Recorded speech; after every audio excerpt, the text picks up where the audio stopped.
Okay, Lennon, let's hear your monologue. Well, we just went through an election season, and after Kamala Harris's decisive defeat, everyone has been probing into why she lost so badly. Theories include the abandonment of economic populism, the short time period Harris was able to campaign for after Biden's withdrawal, a general incompetence of the candidate, a mix of them all, and many more. But one stands out to many on the right, and to me, it's ridiculous. But it might be right in many ways. That's, of course, the wokeism theory. This being the idea that Kamala Harris lost because of her commitment to transgender, LGBTQ, and social justice ideology, and the propped up claim that Harris is a far left puppet. Much of this comes from her 2020 primary campaign for president, where she said many things which were used against her this season, including the statement that she pushed through legislation in California to guarantee transgender prisoners the right to sex change surgeries. This claim would have you believe she is a far left lunatic, and to be fair, that's a pretty crazy thing to say, although her position has changed drastically since 2020.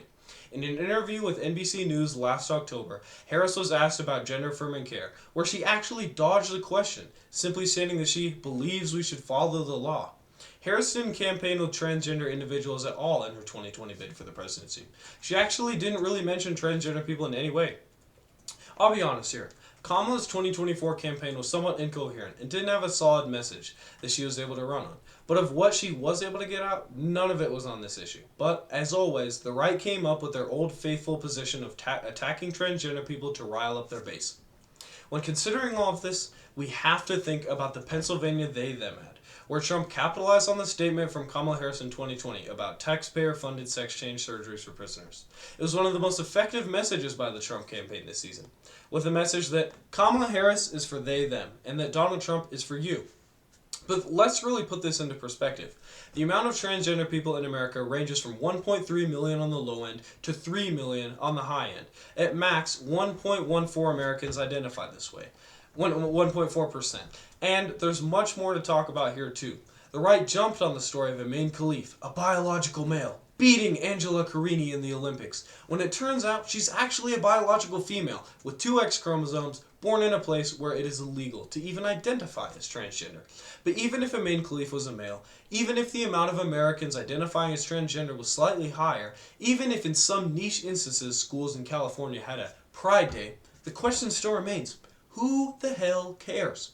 MAGA will talk all day about rising prices, struggling people, and the hardships faced by the everyday American, then go campaign on this issue that realistically doesn't really matter at all. How do the vanishingly small number of high school transgender athletes affect the working class?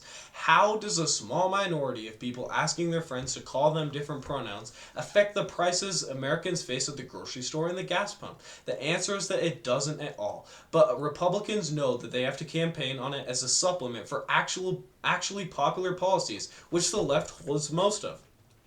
Aside from immigration reform, the Ukraine war, transgenderism, and a couple other niche issues, the left holds most of the popular policy, such as banning price gouging, supporting unions, gun control, the right to abortions, not cutting Social Security, healthcare reform, raising the minimum wage, free speech, marijuana legalization, and taxing the rich. Of course, this isn't an ideal world where we have someone like Bernie Sanders on the ticket instead of an incompetent candidate pushed onto the stage last minute after Biden's miserable campaign, but the point still stands. Republicans cannot attack these positions for the most part because of how popular they are. And if someone who actually embraced these positions faced Trump in 2024, they likely would have won. Trump sent a message that he's not for they-them, and that he's for the regular working class Americans, which is why he asked oil executives for $1 billion in exchange for whatever they want, appointed oligarchs to position of power, and completely abandoned his anti-war platform by appointing neocons, warmongers, and psychopaths like Mike Huckabee to dictate foreign policy.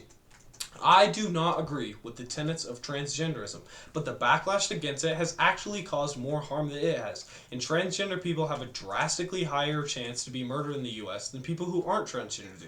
Look, I've debated this topic 1,000 times. I don't believe that men can be women or that women can be men. And well, not what presidential campaigns should focus on in their final days before Americans head to the polls, the number of kids who have been undergoing gender affirming care, the small number of which should not be receiving it. I'm not presenting this as a wokester, but personally, I'd love to see Republicans try to run on tax write-offs for the rich, keeping the minimum wage as it is, and cutting Social Security. Yeah. Alright, Colin, what did you think of my monologue? Hang on, I just need to finish this sentence. Alright. Here, I'll just restart here. Once you're done. Okay.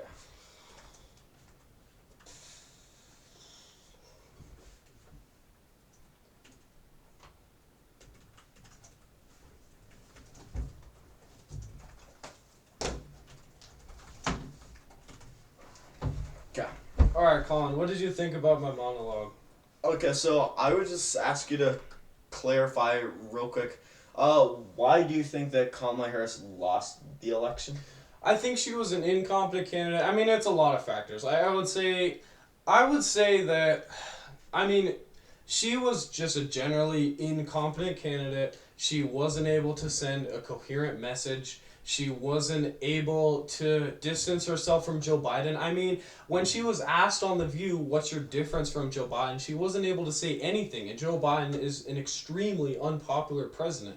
He has one of the lowest approval ratings, like next to Donald Trump during the COVID era. So she was basically seen as a incumbent who would continue the same policies of the Biden administration era. And I believe that if Kamala Harris was elected, I don't know what would have happened to Lena Khan. I think that I like Lena Khan. I would have liked her to stay, but Mark Cuban could have pushed her out. But there would have been some things that were different. It wouldn't have been the exact same. But when asked about that, she wasn't able to distance herself from that. She wasn't able to send a message. She was an incompetent, unlikable candidate. She wasn't compelling, so not only did she not rile up her base enough to go out and vote, she just wasn't able to convince undecided voters to vote. Like, and I mean, her internal polling was basically always telling her that she was losing. I mean, when the Pod Save Bros also came out about that, it was pretty obvious she was gonna lose that election, and by her internal polling standards, and there was no primary for the Democrats. If there was a Bernie Sanders Kamala Harris didn't embrace any of the policies that I actually talked about that are left wing, that only really left wingers support, that are extremely popular, like Bernie Sanders. Bernie Sanders was pushed out of the 2016 primary, and he embraced all these, and he was doing extremely well in the polls. Don't you kind of agree that Bernie Sanders would have won in 2016 against Donald Trump? He had such a coherent message. He had heroes, he had villains, none of which Hillary Clinton really had. Her only villain was Donald Trump himself. Yeah. Like, it wasn't coherent at all in 2016, really in 2024. And Joe Biden's 2020 run, while initially it had some aspects of healthcare reform, only really won against Donald Trump because Donald Trump was so absurdly unpopular at the time, and Americans were so desperate for change that they came out in such record numbers and voted for him. So yes. That's kind of my answer to that. Yeah. So just real quick, in a couple sentences, could you clarify what was your position from the monologue? Like, what were you? Transgenderism doesn't matter, and Republicans focus too much on issues that aren't important because their underlying message isn't popular. Okay. So, and I think you did mention that the majority of the positions that Americans care about are left-wing policies. Yeah. I would just say, like economic populism. Yeah, but the whole thing with economic policies is that when all these left-wing, when Joe Biden was president, why didn't all these economic policies, Americans saw how they turned out. They saw the high inflation. They saw all of it. Inflation did happen, but you'd be missed to not mention that there was price gouging. There objectively was price gouging. And why did they stop it? Because Joe Biden sucks. I don't like Joe Biden. I don't think that he was that good of a president. He sent out this message. He said to companies, hey, I'm going to get mad at you for price gouge. And then it literally went down. And then he just refused to do anything about it. Joe Biden should not be in office because he is not coherent enough. His brain isn't there. He didn't have the mental capacity to actually do what was right for the country. But that's Joe Biden doesn't represent a lot of left-wing policies on many positions. On many positions like Israel, he's like a Zionist. He's like on the hard right, except for like one little instance, which he just unfreezes all the. He like freezes bombs to Israel and then sends them back. Joe Biden was good on some things, and on some things he didn't embrace a truly left-wing position. If you had a person like Bernie Sanders in there, he would have definitely not allowed that to happen. If you had a person who truly represented all of these policies, which Republicans can attack, he would have controlled this. Inflation was bad, and there was also a price cap, you know? Yeah. So I think with the whole thing, I think part of it was the left and Kamala Harris focused way too much on abortion. They thought the momentum would abortion carry over is a popular issue. Like it's not a holy grail, it's not the godsend, but it won them the midterms basically. Yeah, dude. But then Americans realized that, oh wait, the economy is terrible. I mean, at a certain point, it's not even a policy. It's not even deliverism anymore. It's just that they don't like the incumbent. It's just that they don't like how things are going. And no matter if Kamala Harris actually gave a coherent answer and she said, I'm different from Joe Biden, I don't support this, and I support universal health care, and I support marijuana legalization, and I support gun control, and I support all this stuff, and I support, these actual left-wing economic populist ideas, she definitely, I'm not going to say she 100% would have won. Donald Trump did have a compelling argument, and it is fundamentally harder at the end of the day if you are the incumbent for an extremely unpopular president. But Kamala Harris is just generally incompetent, which is why she lost. I don't think it was behind a certain position. She just didn't have enough time to campaign. She was an incompetent candidate. Yeah, so she failed to run on abortion. So, like, how is that different? Abortion is a popular issue. Yeah, it's like a 75-25 position. Yeah, but it doesn't really matter that much. Like, sure, it carried over in the midterms, but it's not going to carry over 2 more years into the election. I mean, it's not even necessarily that being pro-abortion is such a great position. It's that being anti-abortion is so bad. Donald Trump basically had to run away from all his pro-abortion or anti-abortion messaging. He said he was the godfather of... he was the godfather of IVF. And he said that, some people are crazy on this. Like, there were some pro-life people that were insanely infuriated at so much of the stuff that Donald Trump said, and he still basically abandoned his pro-life position for most of his campaign because of how unpopular it was. Yeah, that's how she abandoned and didn't answer, literally any questions because... Yeah, she was an incompetent candidate. Yeah. I would have voted for Kamala Harris. I don't think that Kamala Harris was a good candidate. I think she would have some some policies that were good, some things that we needed, but I think that someone could have delivered the message a lot better. If we had I keep saying this, Bernie Sanders is exactly what I'm saying here. He embraces all of these policies that I talk about. He's not bribed by all of these super PACs because he doesn't have to. He's so good on all these things that I'm talking about. So I'm not trying to defend Kamala Harris. I'm not trying to say that she had this insanely coherent message and the right just smeared propaganda. Like, she didn't do what she needed to do to win the presidency, and at the end she didn't warrant it, and so she lost it. Like, that's kind of Yes. So and he said that basically transgenderism didn't matter in the election. I'm just trying to make the link between that and abortion. The right was able to successfully put the idea of the left and all that supporting transgenderism, and that's really what swayed it. So transgenderism was a huge issue, even though it doesn't matter. Yeah, that's kind of how because they were able to message on it so effectively they tried to message, base their whole message on abortion, and it didn't work. Well, Republicans tried to message on transgenderism. Their message, Kamala Harris's message, was just a failed attempt at saying we're going to change stuff with no real coherent way of doing that. No way to say. But she had the support from the left parts of Congress and all of that as well. So it's not just it wasn't just her thinking all of these things. A large part of the left supported her. Yeah, well, obviously, because it's their candidate. I mean, like, transgenderism was a huge issue, and it doesn't matter, and abortion was a huge issue, and it does matter. The Democrats would have been in a much different spot if Roe v. Wade wasn't overturned right now. They would not have any of this messaging. Abortion is almost a 75-25 issue divide. Most Americans are pro-choice. So you should embrace that policy. Most Americans believe in universal health care, so you should embrace that policy. Is that true that most Americans... Yeah, most Americans support healthcare reform. Healthcare reform, But you said universal healthcare. Some sort of healthcare reform.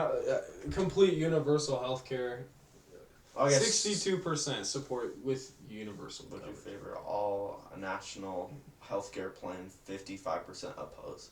Well, I mean that's kind of different if you're having the government control your healthcare. Isn't that what universal healthcare is? If you need to have we need to pay for healthcare, and it's like a huge system, and you need to completely you need to have why should taxpayers pay for other people's healthcare? That's called taxes. Why should I have to pay if some guy beats his wife and the police get called? Why should I have to pay for that? Because I'm a taxpayer. Well, I'm not a tax. It's not really that's how the same tax. thing, though. It is exactly the same. Why thing. should I have to pay for some guy's cancer treatment that he got from smoking his entire life? Well, what if he got... So, are you saying that we should only pay for your cancer treatment if you didn't get it? No, I'm saying it's not fair as a taxpayer. So what if you just got cancer and you're just a regular guy and you had a healthy lifestyle and you did whatever you could to be healthy and you didn't smoke? Then you would still have to pay for it. Because it's not. Did you know that 52% of Americans who get cancer lose all of their life savings within 2 years? Isn't that the most disgusting thing on the planet? Isn't that the most reprehensible thing that the biggest, greatest, richest country that's ever lived has that situation? That is a disgrace to our nation. That is an absolute disgrace. How can you say it's anything else? I mean, or it could be changed, but just universal healthcare is just terrible. It would decrease competition so much. There's a reason why people from Canada and all that come to the U.S. for healthcare. There's so many people waiting on vital transplants and things like that. The healthcare system in the UK, you basically have to wait an insanely long time. If you're in Canada, you have to wait, and also it's not ideal. And then in America, we face our own problems too.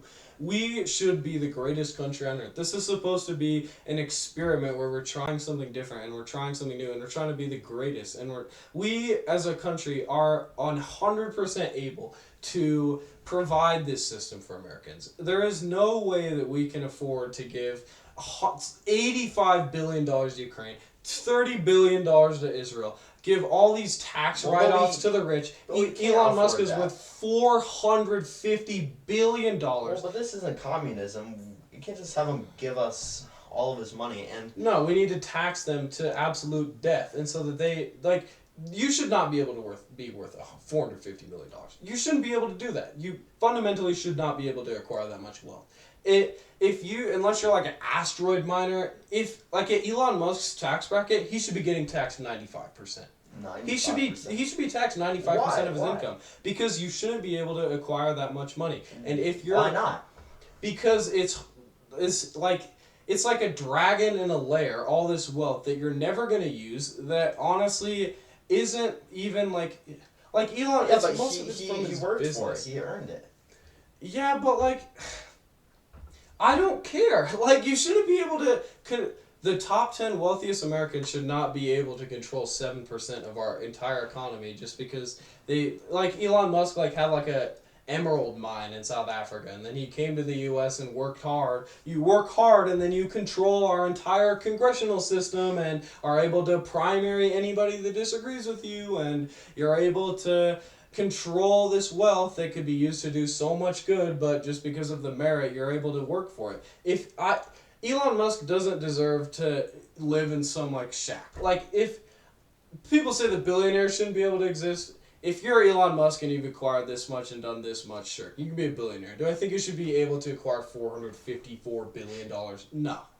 Nah, you shouldn't. We should have unrealized capital gains tax. we should have these things to prevent people from controlling this much of our economy. How can you say that? How can you say it's not a disgrace, like that statistic that I provided to you? That's an absolute disgrace to our nation and every ideal that we stand for and everything that the founding fathers wanted for our nation, isn't it? Well, I think a big thing that's changed is that before, like previously in history, these really rich and powerful people would actually do things to help, like Rockefeller and things like that. So I don't think this solution is just to tax them like crazy. I mean, I honestly don't know what the solution is, but I think you're right. People, they're not doing enough to help these like ultra billionaires and things like that. But I don't think just taking away all their money the is position that I'm taking is not that we should just go to Elon Musk and say, hey, give us $420 billion. I'm saying as you go up, taxes need to be actually enforced instead of just getting tax write-offs from charities, which, like, I don't know if you know about this, but basically, if you're Bill Gates and you're worth $200 billion and make a charity that basically donates $100 million, you can basically get complete tax write-offs. Yeah. It's insane how that system exists. That should not exist. We should lower taxes on the lower classes of society and make it easier for them to live, and then at the higher echelons they should keep increasing along with unrealized capital gains tax in order to prevent billionaires from just securing all of their wealth inside of stocks. I think that it is 100% feasible. We're supposed to be the greatest country on earth, and we can 100% provide solutions for these problems that are staring Americans down the barrel all the time.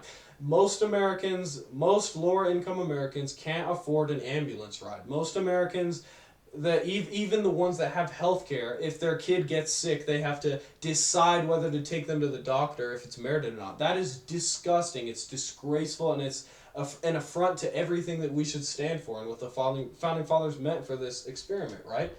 Well, yeah, but universal healthcare is not the solution, though. I do agree that the healthcare system needs to change, but universal... Like, how would you change it then? I don't know exactly. I haven't done nearly enough research, but just universal healthcare is certainly not the solution. It's proven it really doesn't work. Like, it just, the competition that it takes away is crazy. Like these new technologies, what is your incentive? There's not an incentive anyway. There is. All these pharmaceutical companies are just making a new version of like boner pills so that they can keep their patent. That's all they're doing with their research money. They're using. Do you know how much innovation has happened in the medical industry? Do you think? Bro, it's crazy. So the cancer industry makes $800,000. That's a little bit. Let's say $200,000 from. That's actually on the low end. $200,000 for a guy that gets cancer, or you develop a cancer vaccine and it's all gone. Who makes more money?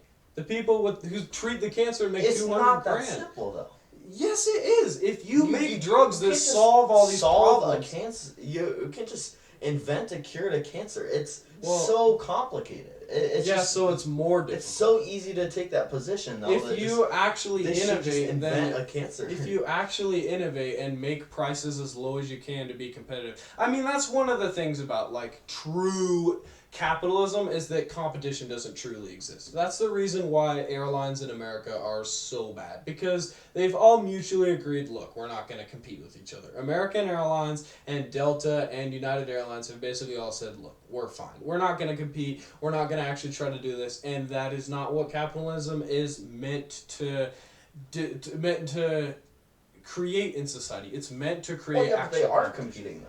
They're not competing. They basically... Then why is there these Frontiers and Southwest that are so much cheaper and things like that compared to Delta? Is that not competition? Delta and United Airlines and that's like 3 airlines. Those are the biggest airlines in America. Southwest is like a really unique business model, and look, Southwest has provided a way for many Americans to travel and do well, but if you look at airlines outside of the U.S., like Lufthansa has taken a hit and they're doing worse. If you look at the rest of the world, their airlines are so much better. Singapore Airlines has Singapore Airlines has insanely good airlines. The Middle East, all these European airlines are way better than we are. And the thing is, think about Swiss Airlines. Swiss Air is one of the best airlines in the entire world, and Switzerland is also an extremely capitalist economy. So it's not a problem with capitalism, it's just a problem with how we do it. It's like, how, if there's so much competition, why do none of the airlines in the US have anywhere, like, none of our airlines really have good service compared to anywhere, any of these European airlines, Middle Eastern airlines, like part of Southeast Asian airlines, there's nowhere near as good as them, and yet we're bigger and they're supposed to have more competition and there's supposed to be more wealth. Like, why are all of our airlines worse? So you mentioned service, like define service in that airline industry. I mean, it's like, basically better in like every single way. Like, Singapore Airlines is basically better than every airline that we have here in every single possible way. And how expensive is their airline? Well, I mean, it's insanely expensive because they do like 21-hour flights because they're in the middle of nowhere. I mean, that would be interesting though. Like, is it justified? Like, how expensive is it? Singapore Airlines is very, very expensive, but they operate at a system which is just like connecting the entire world and taking extremely long flights. But, I mean, you could think about the Middle Eastern airlines. You have Fly Dubai, which is very cheap, and then you also have Emirates, which is extremely luxurious and also doesn't absolutely destroy your bank account. Emirates is expensive, but it's not break the bank expensive. Economy class can be... You can get on economy for Emirates using only points, or you can buy it for like a couple $100. It like nearly the same prices that we have here, and they give you a meal. They have a reclinable seat. They have people. They have flight attendants which speak 7 languages. They have all these different people, and yet, how's the UAE doing? UAE is basically controlled by monarchs. It's basically a kingdom. It's not what America is, and yet they're doing better than us in that regard. Like, wouldn't you kind of agree? Wait, what is the UAE? The United Arab Emirates in the Middle East. Oh, I see. It's basically a monarchy, and they have everything on lockdown. They have no free speech. Like, the UAE is not a better country than the US, and yet they're doing better than us in that regard. So we have a problem where we just let these companies do whatever we want, and we shouldn't. So we should probably move on unless you have one last thing to say. Yeah. So